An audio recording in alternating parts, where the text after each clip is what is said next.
الحمدللہ نحمدہ ونستعینہ ونصلی علی رسول الکریم۔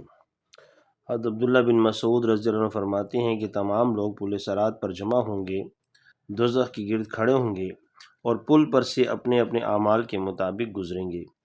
چنانچہ کچھ تو بجلی کے کونرے کی طرح گزر جائیں گے، اور کچھ ہوا کی طرح، اور کچھ پرندے کی طرح، اور کچھ عمدہ گھوڑے کی تیز رفتاری کی طرح، اور کچھ عمدہ اونٹوں کے دوڑنے کی، اور بعض آدمی تیز بھاگنے کی طرح، حتیٰ کہ سب سے آخر میں وہ آدمی آئے گا جو اتنی سی جگہ پر سے گزرے گا جو دونوں قدموں کے انگوٹھے رکھنے کے بقدر ہوگی، اور پل صراط بھی اس کے لیے ٹیڑھا ہو جائے گا، جبکہ وہ پہلے ہی سخت پھسلنے اور گرنے کی جگہ ہے، تلوار جیسا تیز ہوگا، قطات جیسے کانٹے اس پر لگے ہوں گے، اس کے دونوں کناروں پر فرشتے آگ کی کنڈیاں لیے موجود ہوں گے اور لوگوں کو ان کنڈیوں سے کھینچیں گے، کچھ گزر جائیں گے، نجات پائیں گے، کچھ خراشیں جھیل کر بالآخر پار ہو جائیں گے، اور کچھ زخمی ہو کر دوزخ میں گر جائیں گے، اور فرشتے رب سلم سلم، اے اللہ سلامتی دے دے پکار رہے ہوں گے۔ ایک آدمی پل صراط پر سے گزرے گا جو کہ سب سے آخری جنت میں داخل ہونے والا ہوگا،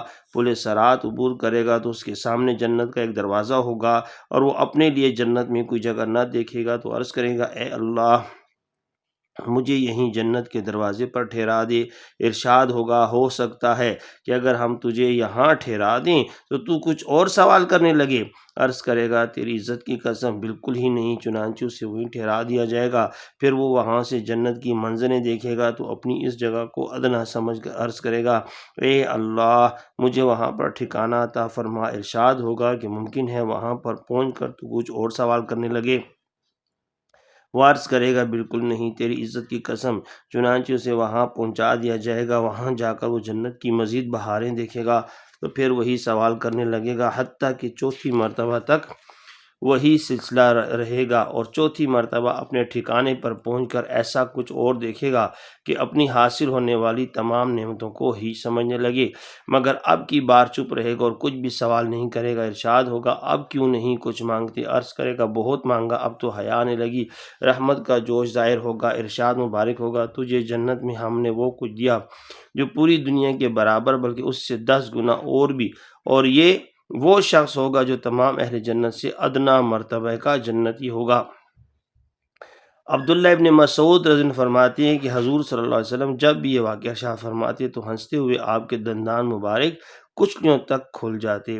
روایت ہے کہ دنیا کی عورتیں جو جنت میں جائیں گی تو انہیں ان کے اعمال کی بدولت حور عینین پر فضیلت حاصل ہوگی۔ اللہ تعالیٰ کا ارشاد پاک ہے، انا انشأناہن انشاء فجعلناہن ابکارا عربا اترابا لاصحاب الیمین۔ ہم نے ان عورتوں کو خاص طور پر بنایا ہے، یعنی ہم نے ان کو ایسا بنایا ہے کہ وہ کنواریاں ہیں، محبوبہ ہیں، ہم عمر ہیں۔ یہ سب چیزیں اصحاب الیمین یعنی داہنے والوں کے لیے ہیں۔ اللہ تعالیٰ آپ کو اور مجھے جنت نصیب فرمائے۔ جزاک اللہ خیر۔